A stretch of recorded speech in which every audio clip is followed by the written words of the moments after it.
Duh, kita awali dengan melafazkan tasmiyah. Bismillahirrahmanirrahim.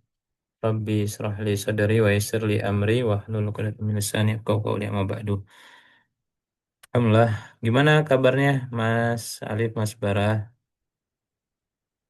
Alhamdulillah sehat Ustadz. Alhamdulillah. Mas Bara sehat? Alhamdulillah lagi berusaha untuk gaya hidup sehat, Masya Allah. menjadi Mas Bara jadi anak gym sekarang, Tat. Kenapa? baru 2 hari Mas Najib. Bara jadi FOMO. anak gym. Wah, keren. Semoga konsisten, Insya Allah. Amin. Dari kita selesai-selesai kelas dia udah jadi adera, Tat. Iya, nonton YouTube ada Rai juga ya kayaknya ini ya. Enggak susah. Ini ditegur aja sama orang tua, perutnya Kenapa tuh? Hurufnya udah buntut. offside ya. Belum nikah ada offset ya.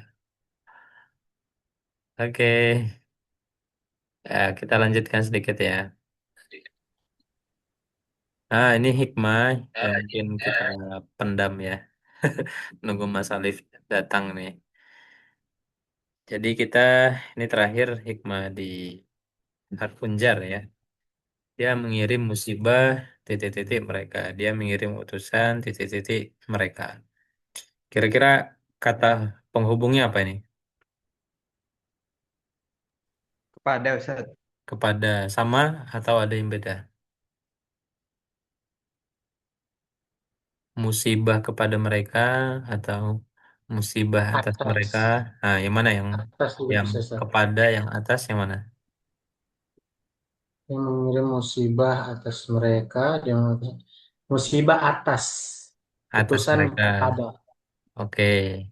Dia mengirim musibah atas mereka, dia mengirim utusan kepada mereka. Ya, kalau dalam bahasa Arab itu kan kepada itu bisa pakai ilah, kalau atas tuh pakai ala ya. Nah, ini katanya cuman beda satu huruf ya, tapi memberikan makna yang cukup mendalam ya dalam Al-Quran. Nah, misalkan ya, inna arsalna nuhan ya, atau dari kata arsala ya. Arsala ya.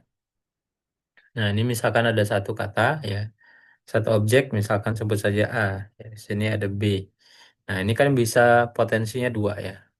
Ya, diutus kepada, diutus atas begitu ya. Nah, bisa ila atau bisa ala ya.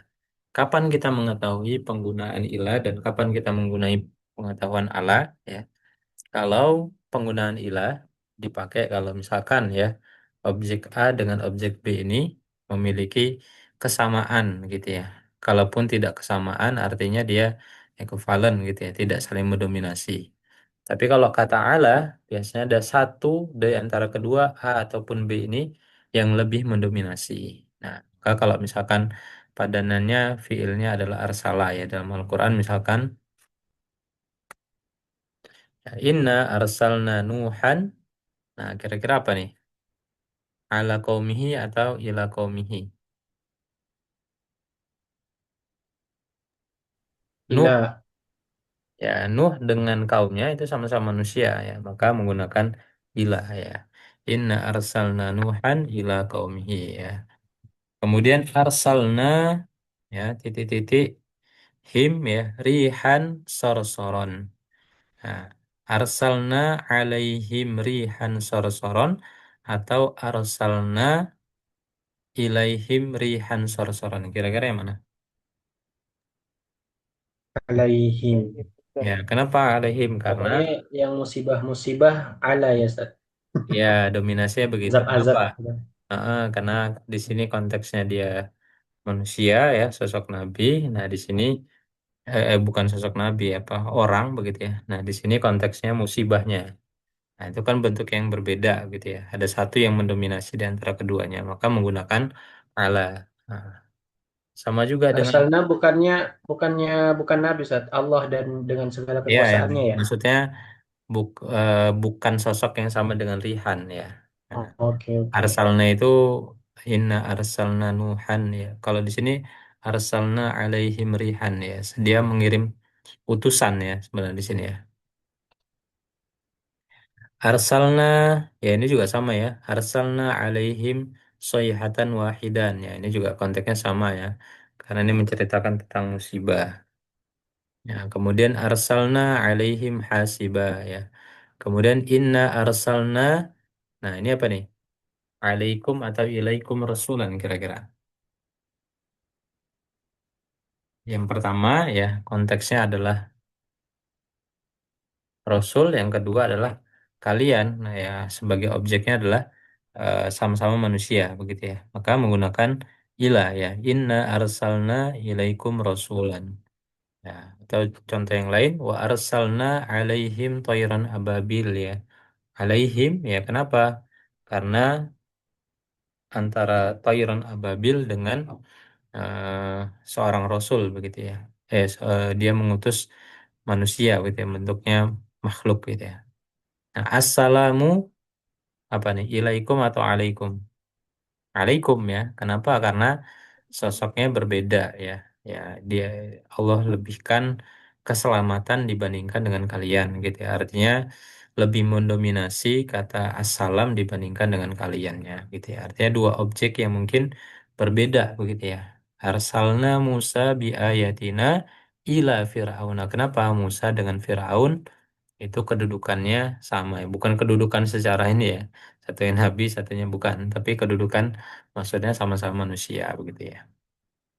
Nah itu konteks penggunaan ilah dengan ala. Nah kemudian dalam soal sofat ya, nah ini surat yang berdekatan gitu ya, tetapi berbeda penggunaan harfun jarnya ya. Di ayat As-Saffat 91, faragha ila alihatihim ya.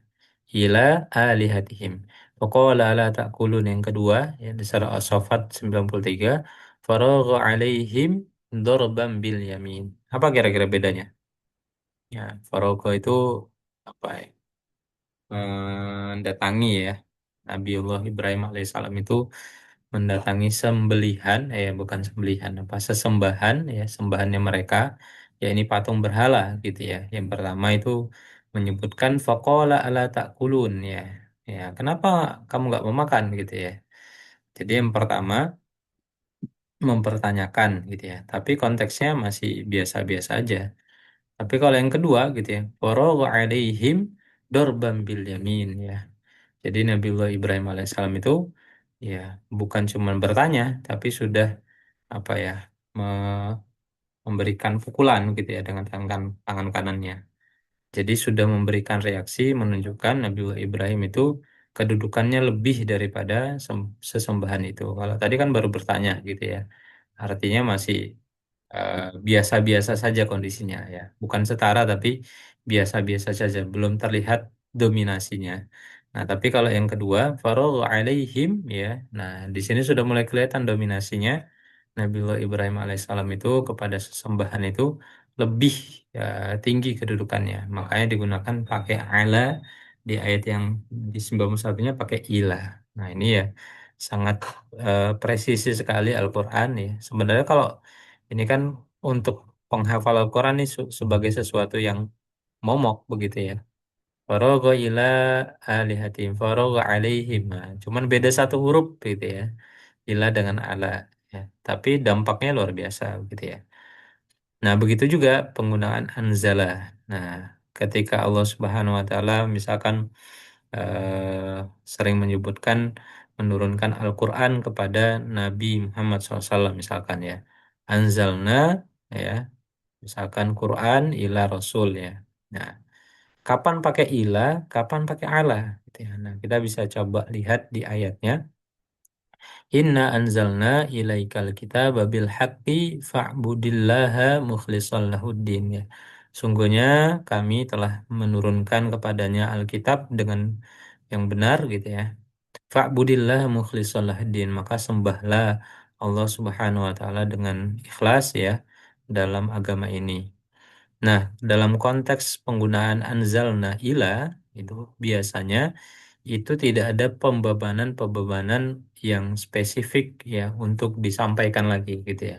Karena setelah diturunkan kepada Nabi, tujuannya apa? Ya beribadah aja gitu ya. Beribadahlah dengan ikhlas gitu ya. Nah, tapi kalau ketika redaksinya itu pakai ala, inna anzalna alaikal kitab linnasi bil haq faman ihtada falinafsi wa man dhalla fa innama yadhillu 'alaiha. Nah, ketika pakai ala ada pembebanan. Apa itu pembebanannya? Ditujukan untuk menyampaikan kepada orang lain ya. Sungguhnya kami menurunkan atas dirimu, atas Nabi Muhammad SAW ya, Alkitab.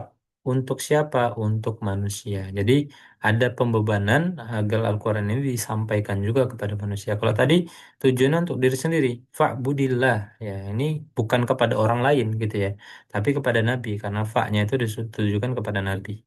Nah, tapi kalau di sini ya menggunakan ala artinya Al-Quran yang datang kepada dirinya disuruh untuk disebarkan lagi kepada manusia. Begitu juga contoh yang lain ya. Misalkan mana tadi? Nah, ini. Ih, besar nih. Wa ma anzalna 'alaikal kitaba illa litubayyana lahumul ladzi ikhtalafu fi wa huda wa rahmatan liqaumin yu'minun ya. Ya, dan tidaklah Al-Quran itu diturunkan atas dirimu sebuah kitab kecuali ya. Nah, disuruh untuk apa? Untuk menjelaskan kepada mereka yang mereka itu mengingkari ya, berselisih padanya ya supaya itu jadi petunjuk, supaya itu menjadi rahmat bagi orang-orang beriman. Jadi Al-Quran itu sangat presisi sekali Allah memberikan panduan kepada kita semua kapan pakai ilah, kapan pakai ala ya. Ketika anzala ilah berarti tidak ada pembebanan yang spesifik ditujukan kepada Muhammad SAW untuk disampaikan ulang gitu ya. Tidak ada pembebanan untuk mendakwahkan lagi gitu. Tapi ketika pakai ala ya, Allah Subhanahu wa taala memberikan indikasi bahwasannya Al-Qur'an yang sampai kepada dirinya harus diberikan lagi kepada manusia ya, dijelaskan lagi, didakwahkan lagi dan seterusnya. Nah, ini perbedaan yang mendasar ya ketika Allah Subhanahu wa taala menjadikan kata ala dan ila dalam Al-Qur'an. Ini Masya Allah ya mungkin bagi sebagian orang ya ini tidak terlalu terlihat begitu ya karena secara makna ya atas ya atau mungkin kepada itu kan kalau dalam bahasa Indonesia itu sama saja gitu ya atas dirinya atau kepada dirinya dianggap sama tapi ketika kita memahami hakikat dalam beberapa pemaknaan dalam Al-Quran maka kita mendapati bahwasannya Allah Subhanahu Wa Taala menurunkan apa eh, penggunaan-penggunaan harfun jar yang kecil begitu ya tapi memiliki dampak makna yang begitu dalam buat kita semua Insya Allah. Oke, ini faedah dalam harfun jar ya. Terakhir kita sudah sampai latihan harfun nasab belum ya Mas Bara? Sudah, Ustaz. Harfu Sudah nasab sudah. sudah selesai semua ya belum ya? Hikmahnya belum? Gimana? Nggak tahu, Ustaz. Nggak tahu sudah semua atau belum ya? Coba Kalau yang saya. ini udah belum ya? Ya silakan Sudah, Mas Alif. sudah. Oh iya, Nun ini udah ya terakhir ya. Oh ya. Silakan Mas Alif. Kita mau tanyakan. Enggak Ustaz, sebenarnya mau makasih banyak tadi hikmahnya, Masya Allah luar biasa Ustaz. Saya tiba-tiba ini aja Ustaz, pop up in mind tentang Hmm. Al-Fatihah. Eh, di ayat terakhir kan siratal ladzina an'amta alaihim Alaihi ghairil wasallam. maghdubi Betul. alaihim Hmm. waladdallin. Jadi apa ya? Jadi tiba-tiba teringat aja oh iya bahwa semuanya itu atas dominansi Allah gitu ya. Baik yang Hmm. jalan hidup yang Allah berikan nikmat padanya ataupun Allah marah padanya itu sebenarnya atas atas kuasa Allah gitu bukan bukan kuasa kita. Jadi teringat aja kerendahan hati bukan apa ya bukan kita lah sumber hidayahnya bukan gara-gara kita tapi gara-gara Allah baik menjauhnya kita ataupun dekatnya kita terhadap agama dan jalan ini. Insya Allah. Ya, Syukran Ustaz. iya, Insya Allah nih. Udah cocok dari pengajar kiai nih Mas Alif nih. Ya, kayak sesat ya Ustaz. Ya, tapi maknanya sejalan Insya Allah. Jadi itu bentuk tadabur ya. Kalau tadabur kan pemaknaan yang membuat kita semakin dekat ya pada hakikat. Kalau tafsir beda lagi ya. Ada tafsiran ada kaidahnya. Kalau tadabur itu memang salah satu esensinya adalah ya semakin mendekatkan kita ya. Selama itu tadi ya tidak berseberangan dengan kaidah umumnya atau kita tidak mengada-ngada ya atau menjauhkan dari syariat ya. Nah, itu yang diperselisihkan. Tapi kalau semakin kita dalamin ya, banyak sekali memang korelasinya dengan ayat-ayat yang lain ya mungkin ya tadi sudah sampaikan Al-Fatihah. Nah, begitu yang pada akhirnya membuat kita ya ya merasa wow banget gitu ya. Allah itu menurunkan Al-Quran itu bukan sekedar kayak orang buat buku gitu ya. Tidak ada pemaknaan atau mungkin sekedarnya aja, tetapi setiap kata gitu ya. Bahkan pilihan kata satu kata saja, satu huruf lah bahkan ya. Satu huruf saja itu memberikan dampak yang luar biasa. Kalau kita kan mungkin jadi paragraf panjang baru mengubah pemikiran orang ya, baru menyadarkan orang kalau membuat karya dan seterusnya. Tapi Allah cukup satu kata aja bisa mengubah ya persepsi kita tentang makna tersebutnya, insya Allah luar biasa. Jadi boleh kalau ada yang mau sharing lagi dikaitkan tentang apa juga boleh.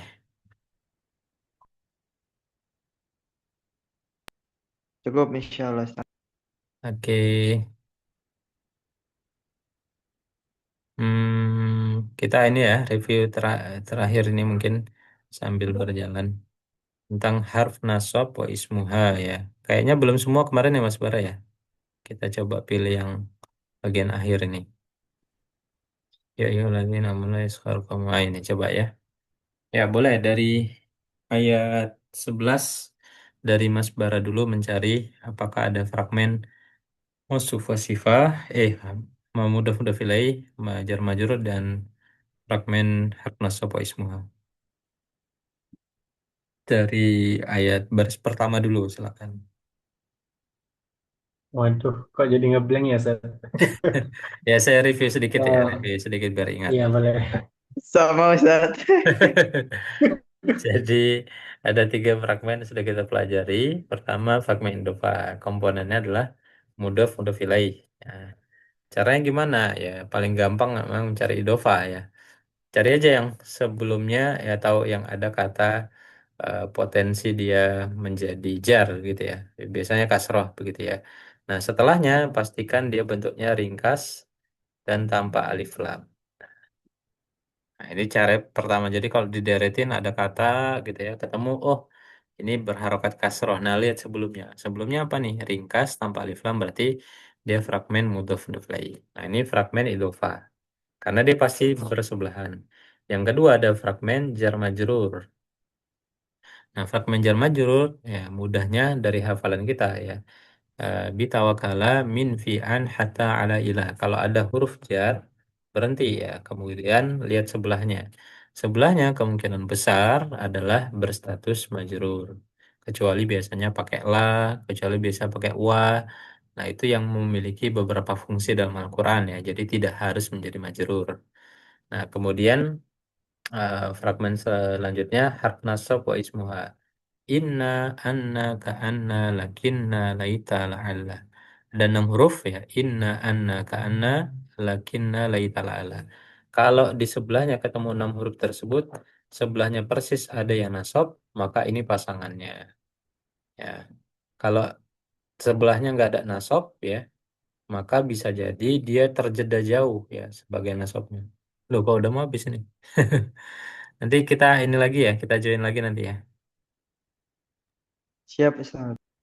Apa sekarang aja ya, tak matiin kita join lagi biar nggak ganggu bahasan. Saya stop dulu. Saya end.